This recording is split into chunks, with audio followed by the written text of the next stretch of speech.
what I see with the sort of the oversimplified leftist attitude towards the patriarchy and establishment that you're talking about, which is locked into this narcissistic ego that is totally abusing the power of outrage. Of course, we can agree about that.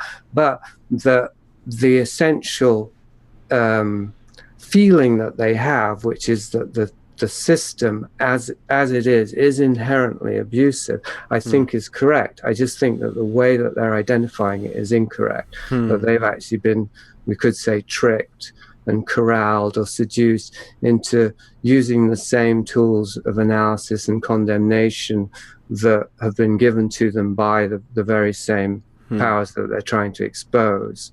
And that one of the ways we can see that, and this is what was the point I was actually just trying to get to, really, was that what you're describing, which is that the oppressed want to oppress their oppressors. They don't want to just get free of oppression. They want to become the ones who oppress. And of course, that's obviously no solution. And anyone with a modicum of self-awareness or maturity would see that the answer isn't just to torture and abuse other people to get revenge for feeling that way, of course. But that is happening. And so, well, I think that is somehow built into the system, and one doesn't have to get conspiratorial. One can, I do, but one doesn't have to, because one can also get, I don't know if it would be Darwinian necessarily, but in terms of the systems of human consciousness and narratives that get created. And this is, again, the flaw, I think, in the oppressed blaming the oppressors, because I think, as you were pointing out, they're never, if you create that simplified, oversimplified narrative, you never get to the root of how the oppression began. And it even flies in the face of a lot of psychological theory about how do you deal with trauma. What percentage of trauma is solved by the reversal of fortune? And how long does that last? If you go around and like a vengeance movie, right? Like a Hollywood movie about like somebody whose husband gets killed, some woman's husband and child get killed, and she goes on a tear, and she goes and she kills all the murderers, right? And you can, the sexes don't matter. At the end of that story, like, has she flushed the trauma from her system? Or has she flushed the trauma from our system? And we feel we feel as the audience a sense of justice, but does she, as the protagonist, feel a sense of completion and resolution?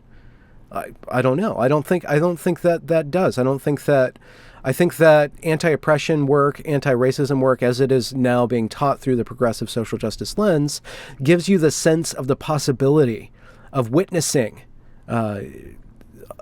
resolution outside of you.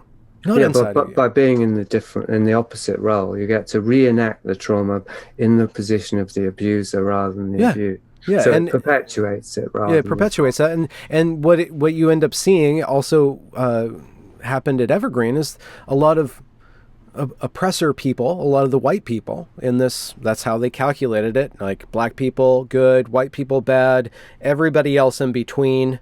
And as long as you're obeying us, you're okay. You can tell white people. Can you tell him why we're concerned? White people speak. White people speak. White allies. You need to talk to him.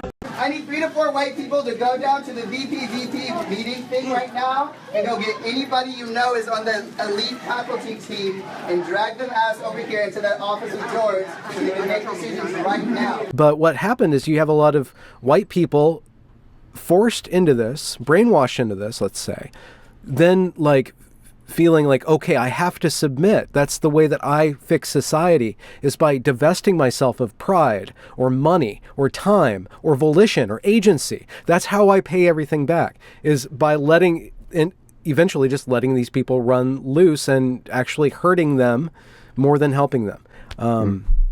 It doesn't actually, it sweeps everybody up. Even the people who are going to be abused by this system, there's a likelihood that a number of people will feel that it's justice for them to be abused. You're actually acting against your own benefit, thinking that it's benefiting society, but you're not, because the whole story is broken. It's all sin, no redemption. Right. Well, it's a bit like an S&M enactment, really, isn't it? Yeah. Talking about the people who feel they deserve to be abused. Well, that's the M of the S&M, and then on the other hand, you've got the S.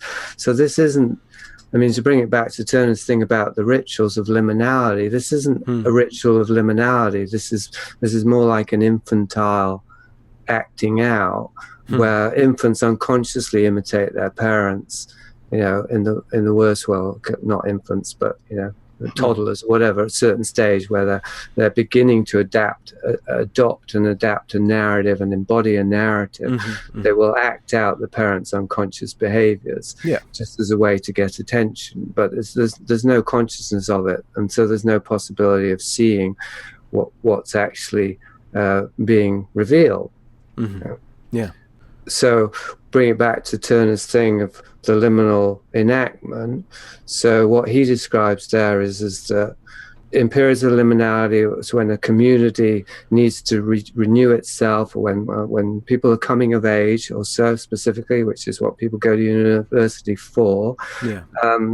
There's a sort of community theatre in which the low status people are given high status temporarily, and that involves having power over the high status who will willingly submit to that as part of the theatre, so that the low status can try on what it's like to be high status, can experience that power in a safe, controlled environment. They don't have the competency, is the point. They're not actually grown up as adults yet, but they're having a sense of it. Perhaps it's a way to neutralize resentment and opposition, or unhealthy opposition to the authorities, because you see, they don't really have power over me. They just have a certain level of competence that I can respect, but they're confident and powerful enough to be able to surrender their power and act this out because they feel secure.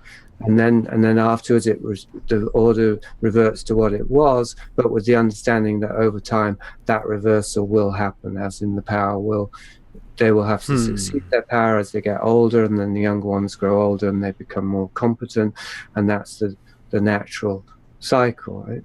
Yeah, that's a very, very good point. I wonder if it can be systematized and then instituted on one day. And I think that Evergreen was subconsciously trying to do that. Evergreen, kind of one of the things that led to Brett Weinstein being protested was that